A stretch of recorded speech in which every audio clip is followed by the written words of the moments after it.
Jeremy, see you, David, man. how are you? You too. Thanks for Uh, having me. yeah, of course. First, I want to welcome everybody to the sixth episode of EDU Live. It's a monthly conversation series where I get the opportunity to have conversations with a cross section of dynamic leaders about the importance of equity, opportunity, access, and higher education. And I couldn't be more thrilled today to be joined by Jeremy, who's the CEO of the Iraq and Afghanistan Veterans Association. Just so everybody knows, we actually had this conversation planned for over 3 months, and so because as you might imagine, with everything that's happening in the world today, Jeremy is a busy man. I was teasing him as we were prepping that he looks suited and geared up because he's about to do another real television hit after this. So I appreciate him making time to join me for this conversation today. So Jeremy, thank you. I know you got a lot on your plate right now. Appreciate you making the time. No, it's my pleasure. Thank you, David. It's great to be here and looking forward to the conversation, as Great, I have great. been for the last 3 months. So I'm glad we're finally getting it here to happen. As have I. So I feel like I'd be remiss if we didn't just start with, your reflections on where we are. Obviously, IAVA has over 425,000 members, many of whom served in Afghanistan over the last 20 years. And just your reflections on the moment. I mean, a week ago, I saw you on television talking about where we were with the withdrawal. So just love to hear your perspective before we jump into the rest of the conversation.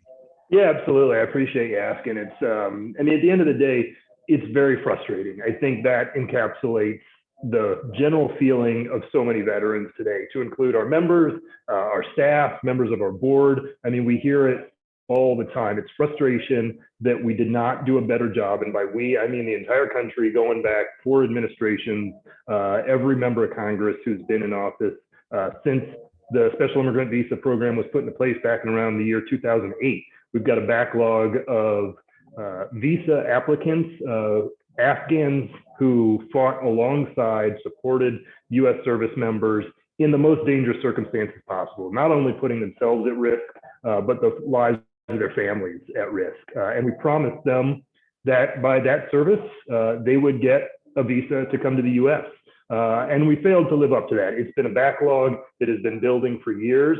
We were really hopeful that the Biden administration would do a better job of beginning to process them earlier on, so that we didn't find ourselves in this situation where we're just scrambling to get as many out as possible. I mean, you can see what the U.S. is capable of when they put the resources towards it. Ramped up very quickly to more than 10,000 people a day getting out of the Kabul airport. This is exactly what so many have been calling on for weeks, for months now. So it's a lot of frustration. It's great to see that so many are getting out, but we also are sadly envisioning that they're not going to get everybody out, especially if they stick to the August 31st deadline of operations. So I guess one last question on this for those who are not as steeped and knowledgeable about, Afghanistan and, what's going on now and the history, like in the next week to 2 weeks, what are the kinds of things that people should be, beyond the number of folks who are getting out? Last I saw, it's close to 90,000, 87,500 or something, which is a pretty substantial increase over the last week. But beyond that number, are there a couple of other things that you would encourage people to be listening for, focusing on as they're following this really critical humanitarian and just, international diplomacy challenge? Absolutely. I'd say there's probably 2. One is letting your members of Congress, letting the administration know that you support the U.S. doing whatever it takes to get all of our allies out. That's probably step one. That's easier said than done, admittedly. I mean, if you happen to have a special pipeline to the White House, please use it, but reach out to your members of Congress, tell them that you support that, encourage them to encourage the White House to stay as long as it takes. But number 2, and perhaps this is more feasible for everyone, look to organizations that support refugee resettlement operations. And this can be anything from USA for UNHCR, LIRS, LIRS, Lutheran Immigration Refugee Services. There's so many groups out there that are doing so much and have been for years. They're the professionals at this with resettling immigrants, making sure that immigrants from all over, but in this case, especially those Afghan immigrants that are coming in, that they have the resources that they need to not just get here, but to lead really successful lives once they do. Because we're really just starting off what is going to be a long process, but a very fruitful one. I mean, we've seen what immigrants bring to this country, and this is a real opportunity to make sure that we get them started on the right foot. And so I would encourage everyone to reach out to whichever organization you feel is best appropriate, and make a donation, volunteer with them, whatever it might be. Appreciate that perspective and guidance. So let's rewind a little bit about, Jeremy and I were sharing our college soccer war stories, playing at Division III schools. And, Jeremy actually joined the military after college. So talk to me a little bit about, what led you to, what service you were in, how long you served, just a little bit of context on your legacy as a veteran, and then we can dive a little bit more into IAVA, what it's doing today, your leadership, and how education is really relevant to the mission of the organization. Great, absolutely. So as with many veterans and military members, I came from a family who had a military background. My father served in the peacetime army. He never left the U.S. His brother, younger brother by a fair amount, served in Vietnam. He did 2 tours of duty in Vietnam, combat tours as a Marine infantryman.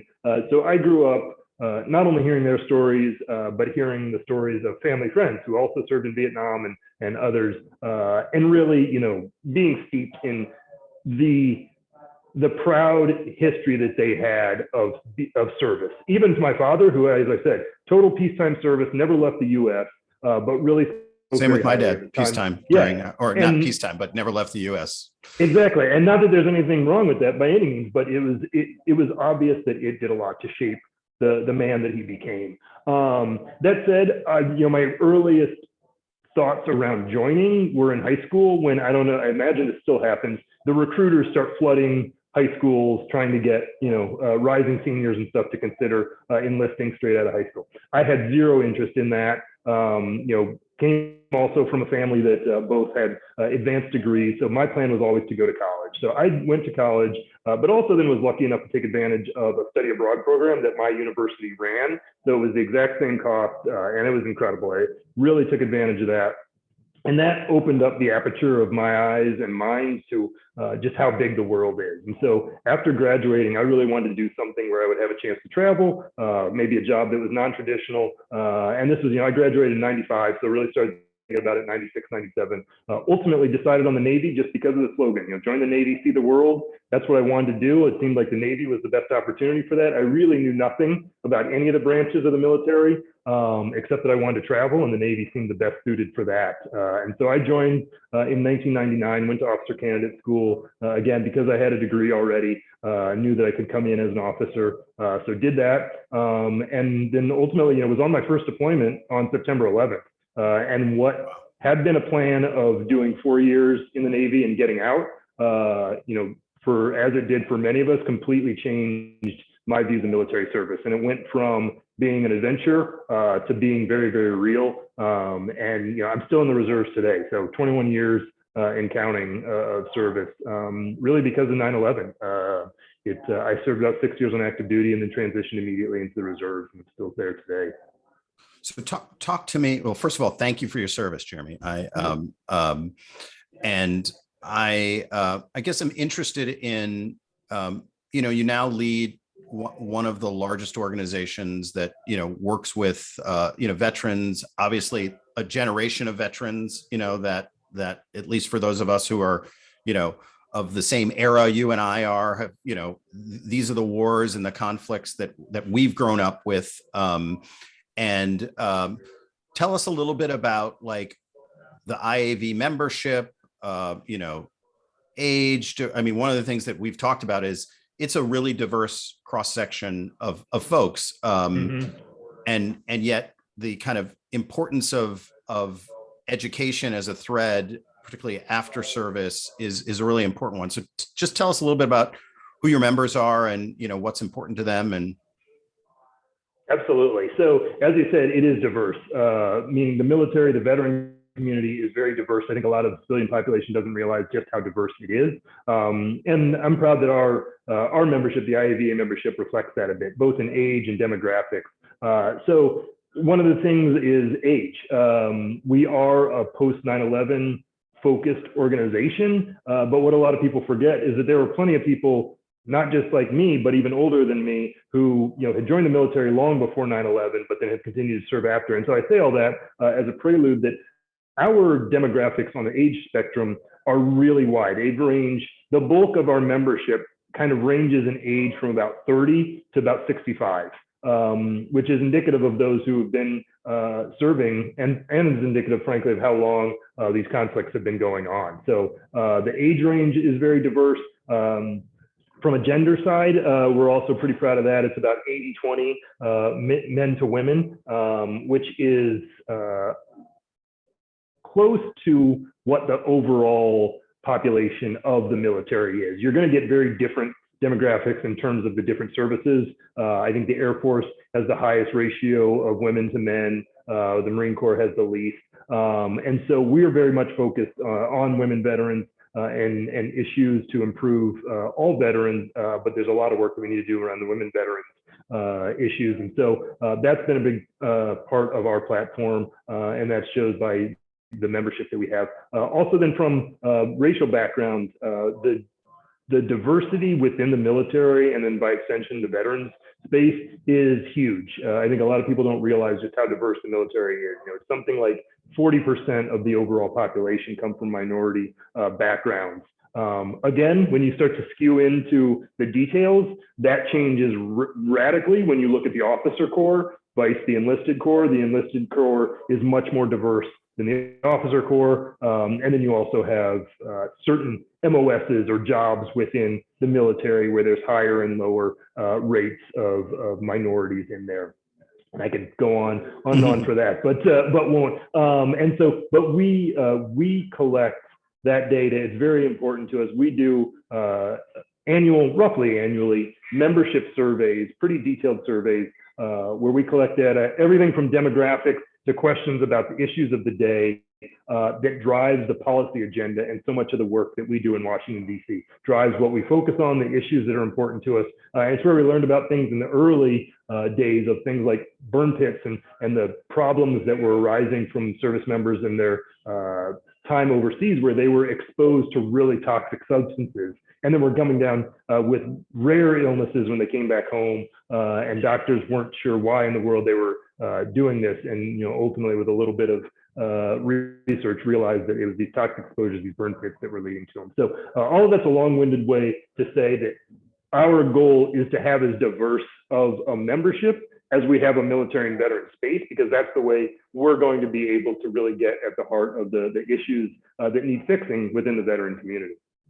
And so let's maybe focus in. I know you have five or six kind of core kind of policy priorities that you focus on, but obviously one of those is education, and most people are generally familiar with the fact that there's a GI Bill and there's but talk a little bit about first of all, what is the GI Bill for those who may not fully understand, like what is the benefit that is currently available, and then maybe talk a little bit about why that has been such a priority in terms of a focus area for IAVA, and then I have a few other follow-up questions related to just the role of education in life after active duty service.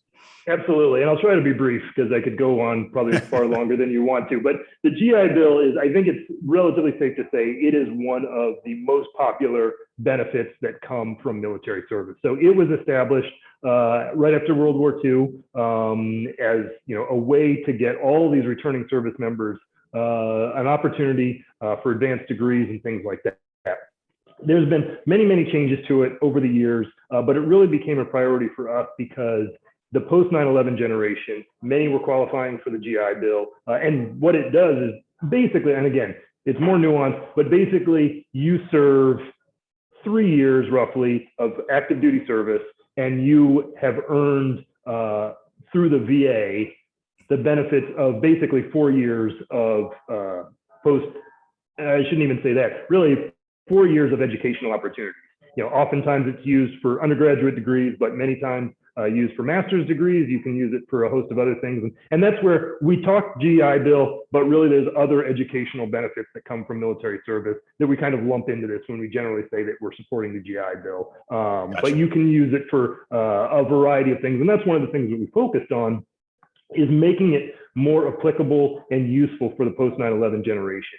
The GI Bill, as it stood pre 9/11, wasn't keeping up with the rising costs of general education. And so we fought to increase the amount that you could get from it, the length of time that it was available for you. It used to sunset if you didn't use it within, I believe it was 10 years of your last deployment. You basically lost the benefit. And we didn't feel that was appropriate. So a lot of changes. You've now got the forever GI Bill. You may have heard of the Montgomery GI Bill, which has been transferred into now the post 9/11 GI Bill, the forever GI Bill. So all these are improvements to the program to make it more useful for all veterans, not just post 9/11 veterans, but really any veteran that's looking to use it. But it's incredible. So when I joined, for instance, in '99, the way you qualified for it is you paid $100 every month for the first year that you were in the military, and then that basically qualified. Then if you did your 3 years or whatever it was, you qualified for that benefit.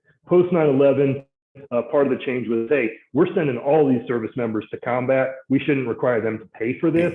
And so we were able to change that. But we continue to make the GI Bill and other educational benefits a priority for us, because despite how popular they are, how useful they are, you oftentimes find members of Congress, sometimes well-intentioned, trying to make cuts and changes that would reduce the benefit. And we just think, especially in a time of war, that was absolutely inappropriate. And it really has proven incredibly successful, going all the way back to when it was implemented after World War II, in giving service members a chance to really move up in the world, to get maybe sometimes from a blue collar to a white collar position, to get advanced degrees, really to improve their opportunities. And now more than ever, an opportunity to translate the skills that they learned in the military that are often hard for a civilian employer to understand. It allows them a chance to get a degree, to take advantage of things that they learned, maybe with on-the-job training, and now get some certifications around them and things like that, and really take their civilian world career to the next level. Yeah, I guess maybe a follow-up to that is, we're kind of at this interesting moment in higher ed, driven in part by the pandemic and, the kind of forced need to move online. I think one of the things that, as you said, that motivated you to join the military and the Navy in particular was to travel, right? And so I've heard stories from friends who've served and, friends, family members about the challenges sometimes, even when you are in the military, about being able to pursue, whether it's a graduate program or whatever. So talk a little bit about just why online and kind of high quality nonprofit universities going online is such an important kind of contribution or development in what the opportunity landscape might look like for your membership and just vets in general who are looking to take advantage of the educational benefits they have. Because I was struck by your story, your own story about your master's degree program that you took. So. Absolutely. I mean, I think it really comes down to that every veteran student is a non-traditional student. So if you think about the course of life that leads many college kids to college, like me, you went to high school, you graduate high school, you go straight to college. So you're coming out of it without any real world experience and stuff like that. Every veteran, even if they join the military straight out of high school, the amount of responsibility, training, experience that they have, even after 2, 3, or 4-year enlistment, puts them head and shoulders beyond their peers if they then decide to take advantage of the GI Bill or something else and go back to school. You have students, veteran students, that are more focused. They're more career driven. They know what they wanted. They've probably gotten through that partying period where they're like, okay, I partied it out. Now I really want to get the most out of this education. So you have students that are older, more mature, more experienced, really looking to maximize their educational benefits.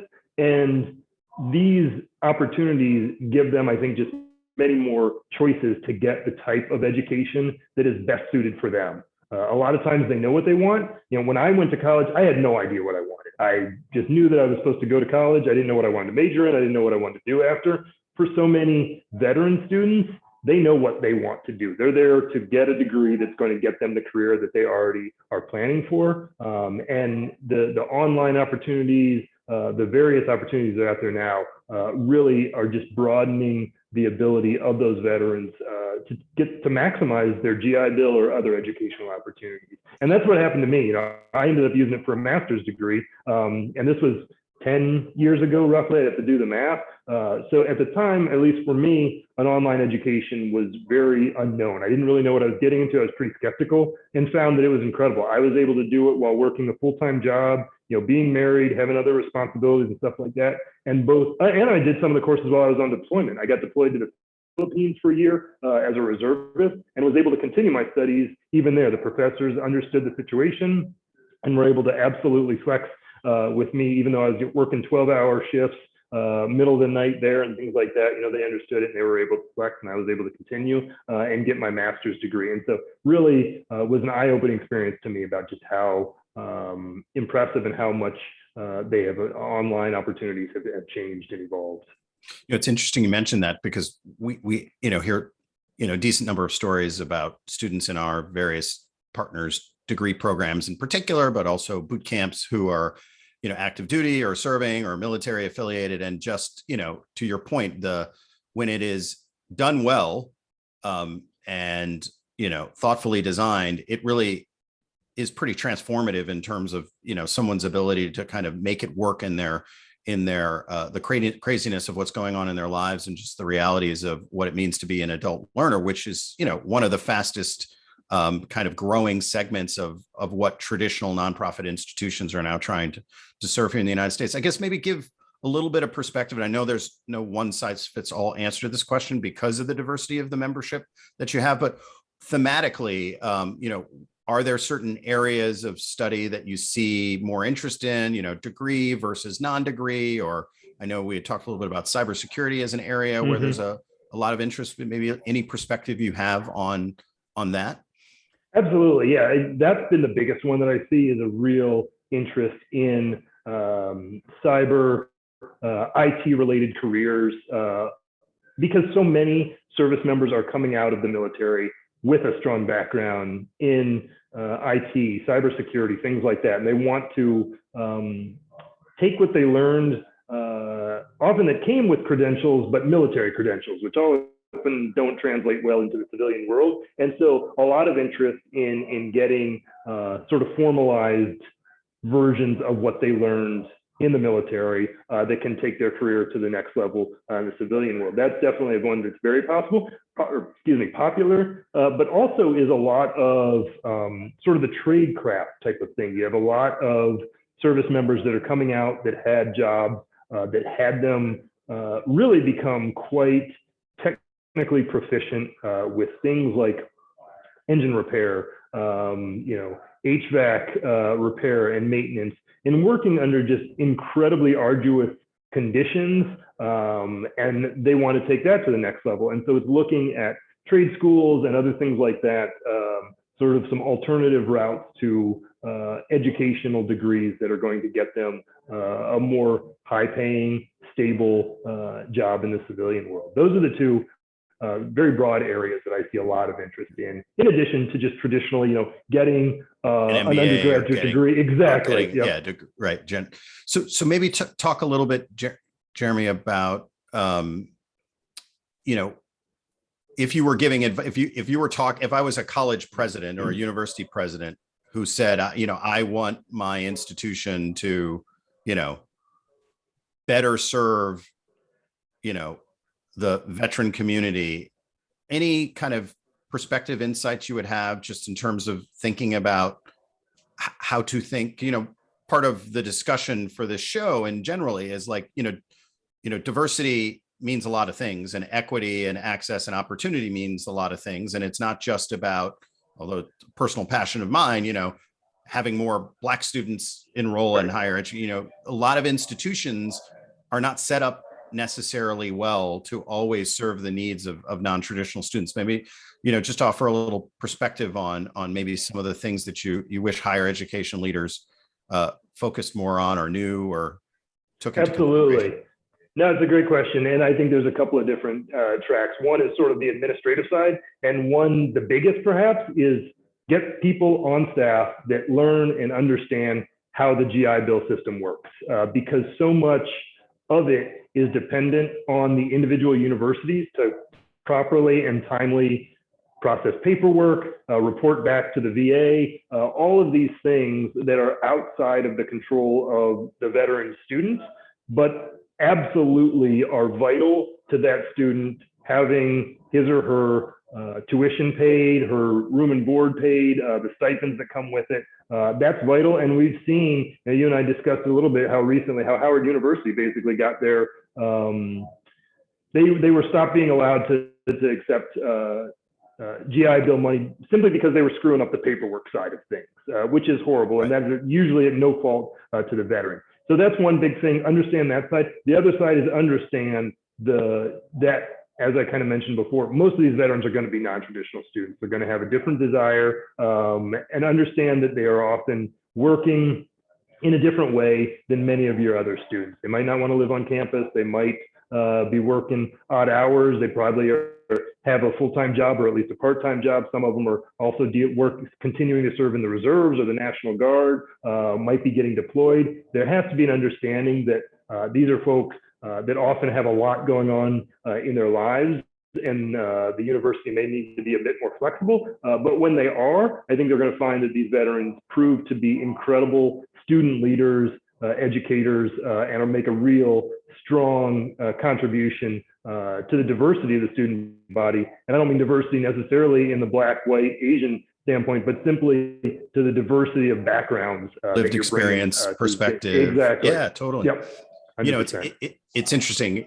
Our tagline as a company is no back row, and for all of us who've spent the last year plus on Zoom, you kind of know when you're in an online bubble like this with people's faces up, there really is no back row. You can't escape. But one of the things that's been, I think, interesting, and for those of you who watch the show, we talked about this a couple months ago with Stephanie Markin from Gallup, is that if you're going to design a really high quality online learning experience, by definition, you are going to get that diversity of perspective, drawn out into the classroom. So to be in a MBA program or whatever, and you've got 20 people in your cohort and someone, is a vet, they're going to bring a perspective to that conversation that's just, lived experience, different. And that's part of the richness of, I think, what, the online environment can bring, and foster in terms of a kind of a more equitable learning experience where everybody feels like their experiences are kind of valued and appreciated, and enrich the learning environment in I think useful ways.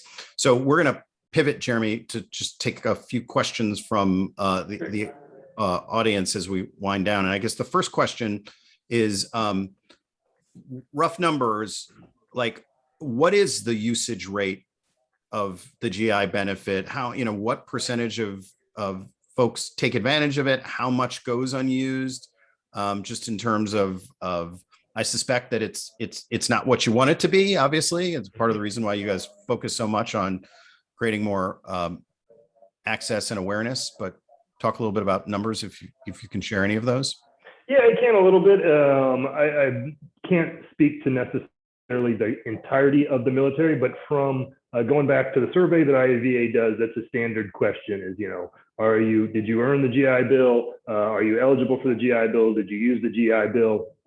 And I'd say I should have looked back at the recent survey to update it, but it's at least 50%, if not as high as 2/3 of our survey respondents say that they either are using or intend to use because they have it as a benefit, the GI Bill. And another part that I'll add to it is that with one of the later iterations from the GI Bill is that if you, as the veteran yourself, aren't able to use it, you can pass the benefit on to your spouse or your child, which is huge because there's a lot of veterans that just don't get a chance. Myself, for instance, I earned the GI Bill. Like I mentioned, I signed up for it when I joined. but still haven't used it. I was able to get my master's degree paid for through my work, and so I'm still sitting on my GI Bill benefit, but fully intend to use it in one way or the other. And like I said, you can use it for a variety of things, and so it is. You got some short courses you could sign up for, Jeremy. Exactly. How to lead virtual teams and things like that. I'm sure that's good. Now is the time for that. 100%. So appreciate that. So this, I guess the second question, this is maybe broaden the aperture beyond just education, talk a little bit about, if you're returning from, deployment and, kind of transitioning into, veteran status, like what are the kinds of resources and supports that IAVA provides, vets in doing that? I know you've recently, over the last couple of years, set up a more rapid response kind of capacity, but maybe talk a little bit about the breadth of things that you provide, particularly, maybe mental health support and others. Absolutely. So it's a great question, because the short answer is not nearly enough has been provided by the Department of Defense, and that's been a known problem. So every transitioning service member has to go through a process called the Transition Assistance Program, TAP is what it's called, and each service branch generates their own, and it depends. Usually, the what is involved depends on how long you've been in service. So if you joined right out of high school, served 4 years, and they're getting out, it's going to be very different from if you served 30 years and you're retiring as a colonel. You're going to have a very different focus from that TAP program. But it's been an emphasis on IAVA and many other veteran serving organizations to get the Department of Defense to improve that program so that more is in there. When I went through it back in 2005 or whatever, it was, resume building. Literally, there was a day where it was like, wear in the clothes that you would wear to an interview so that we can see what you're doing. And you would be shocked at the inappropriate stuff that some people came in wearing. And so it's like teaching you how to dress for an interview, teaching you how to write a resume, maybe some stuff around interviews and things like that. It really has improved quite a bit over the years, but there's still a lot more that many need. And that's where you mentioned, we have a program called the Quick Reaction Force. You can go to iava.org and find a link, or quickreactionforce.org, and you can call in. And it allows you to connect with a variety of different programs. And it can be everything from, I need to figure out how to use my GI Bill to I want to find a mentoring opportunity where someone can help me with the transition period. But what is generally told to service members, and if they're like me, they don't listen, but you really need to start planning for your transition at least a year in advance, because there's so much that is different in the civilian world. And for those that spent their entire sort of adult life in the military, they've got a lot to learn. And so there's a lot of programs out there. Frankly, it's now kind of gotten to the point where it can be overwhelming to transition. Many almost. Yeah, too many, and doing a variety of things. So it's great to have programs like the Quick Reaction Force that can help you narrow in on the ones that are going to be most useful for you. Gotcha. And maybe picking up on that, are there any, you mentioned at the beginning of the conversation, from a kind of, helping kind of Afghan refugees transition, the organizations that are really good at that. Are there any organizations that you would list or reference or share that when it comes to these kinds of transitions or equity and access for vets stand out? And if not, that's fine. But like anyone who you're like, they really do a great job, and we've been really impressed, and be useful to maybe share that with folks. Absolutely. And I don't want to, before I give my answer, I just want to make sure that I'm just naming a couple. I don't want anyone to be offended that I didn't mention them. Yeah. But there are two. There are two that, and this actually overlaps with the last question, and this is why I'm mentioning it. There are two that do an incredible job of both helping veterans find their footing as they transition out, but then also can help to connect them to so many resources. And those are the Mission Continues and Team Rubicon, two similar organizations, in that they're both focused on continuing your service after you hang up your uniform. And in Team Rubicon, it's disaster response. For the Mission Continues, it's community service with a focus on 30 or so communities around the country that are most in need of support. But Great. both of them sort of help bridge this gap between needing to connect with other veterans as you transition out, giving you purpose and meaning in life, but can also then help connect you to those types of services that you might need. I always said that I wish that I had been more connected to veterans groups when I was still an active duty service member. I think that's one of those things where active duty service members don't realize how much veterans group can help them before they even become a veteran. Before they know. Exactly. And that's where these two groups, the Mission Continues and Team Rubicon, really recommend. Not only are you doing good for your country, but you're going to get connected to a lot of resources and people that can help you with your transition and then help you as you continue on in life. So one of the other questions we've gotten is what more could, society or, individuals who either haven't served or don't have a connection to the, military do to be more supportive of vets and, particularly your IAVA members? Yeah, it's a great question. So there's a few things. One, I would say, again, going back to the last question, all of these organizations, not all, many of these organizations, to include the Mission Continues, Team Rubicon, IAVA, they're all open to civilians, veterans, service members alike. You can join IAVA, we'll keep you informed. You can't do things like take our veteran survey if you're not a veteran, Right. But we will keep you informed about issues and help you. You can be an ally by being engaged. Be an engaged. ally and show you how, if you're there's, the civil military divide that we talk about so much. A lot of people just don't know many veterans. So joining an organization like Team Rubicon or the Mission Continues, again, gives you an opportunity to really see and interact one-on-one with veterans, to learn from them and help contribute to the program. Obviously, financial donations to all these organizations are great, but I think really what it comes down to is better understanding what veterans need, who veterans are, and what they need. So often, people speak about veterans as this monolithic group, especially when it comes to election time and things like that. And the reality is we're as diverse as the rest of the country is because we're made up of people from all over the country. Well, that's a good maybe segue into my final question, which is, you have obviously, had a multi-decade, career active duty now, continuing to serve, and you're a leader of one of the most important organizations. Like when you think about your own philosophy and leadership around diversity and equity and inclusive leadership, like what motivates you? How do you think about that? Because, what I feel like is it's hard to lead an organization of any kind in today's society without, as a leader, kind of having a philosophy about what you can do to become a more inclusive organization and, be a leader where everybody feels like, their voice can be heard. So I'd love your perspective on that as we kind of come to a close.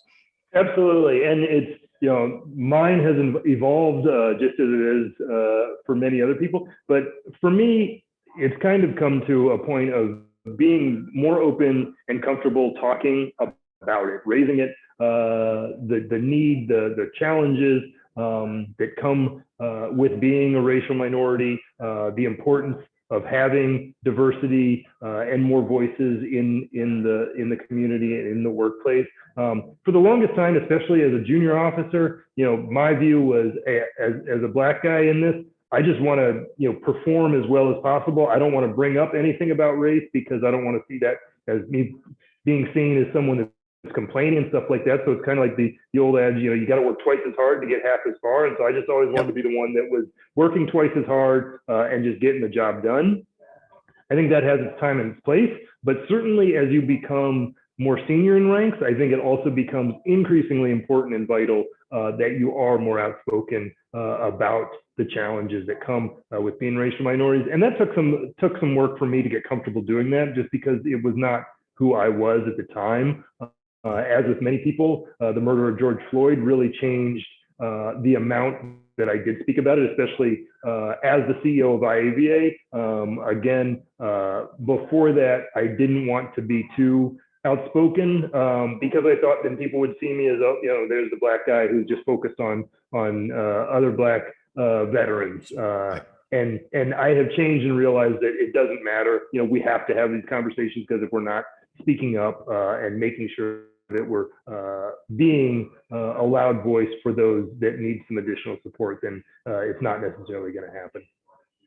Well, I hear you. I appreciate that, and I'm sure I speak for lots of people who get to work with you. Appreciate your leadership, and I thank you for joining me for this conversation. And I hope that in a few years, because excited to say that 2U and IAVA are going to start to collaborate on ways to maybe create more awareness and pathways for IAV members to attend our partners degree programs and boot camps and the like. So my hope is that in a few years from now, maybe when we have another of these conversations, you can add us to the list of organizations who've helped move the dial for you and your members. So with that, appreciate it. I know a lot of work lies ahead, and in many respects, your work becomes even more important now that the conflict is over, right? Because obviously all of your members sacrificed immensely, and some, gave the ultimate sacrifice. And so now the responsibility as a society and all of us to deliver on the promise of that sacrifice in giving back and supporting you and your members is greater than ever. So happy to be a partner with you now in that work, and look forward to more of these conversations. All right. Absolutely. Thank you, David. And thank you to 2U. Really do appreciate it. And I'm looking forward to a lot more. That's a wrap.